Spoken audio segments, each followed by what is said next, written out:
So from this day forward, it'll be a policy of the United States to do whatever it takes to lead the world in artificial intelligence. You can't be expected to have a successful AI program when every single article, book, or anything else that you've read or studied, you're supposed to pay for. China's not doing it, and if you're going to be beating China, and right now we're leading China very substantially in AI. Because we will not allow any foreign nation to beat us. Our children will not live on a planet controlled by the algorithms of the adversaries advancing values and interests contrary to our own. We don't want to have contrary interests. We want to get along, and we'll get along with other countries. We're having a great relationship, as I told you, with those countries that we mentioned, with Japan and Indonesia and so many others. The European Union, we're getting along. We're getting along very well with China. A lot of respect for President Xi. We have a great relationship, and we'll see how it all works out. But we're getting along with countries it's really been pretty amazing, I will say that, and it's a good thing. It's a good thing, not a bad thing.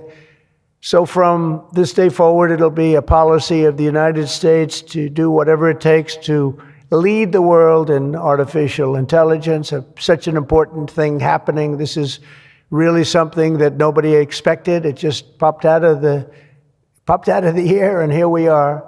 But we will defend our nation, our values, our future, and our freedom, and it will be really great.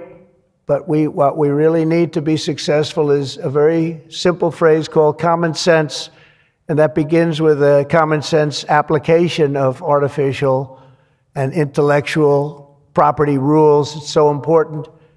You can't be expected to have a successful AI program when every single article, book, or anything else that you've read or studied, you're supposed to pay for. Gee, I read a book, I'm supposed to pay somebody. And you know, we appreciate that, but you just can't do it because it's not doable.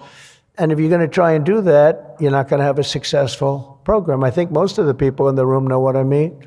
When a person reads a book or an article, you've gained great knowledge. That does not mean that you're violating copyright laws or have to make deals with every content provider.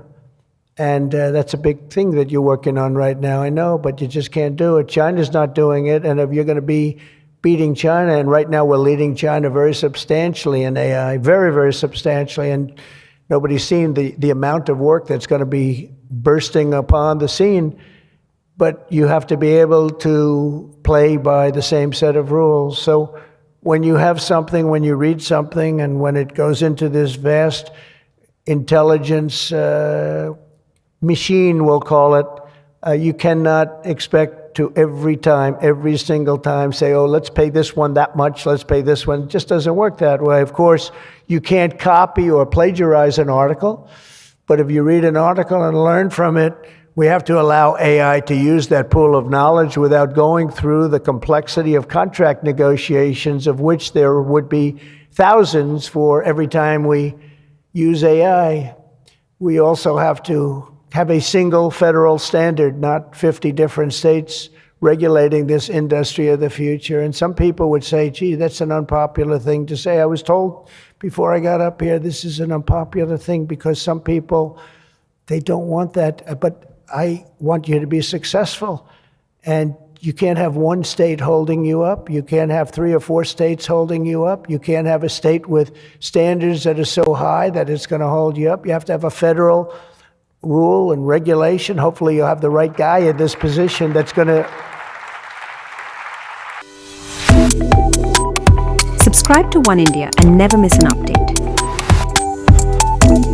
Download the Oneindia app now.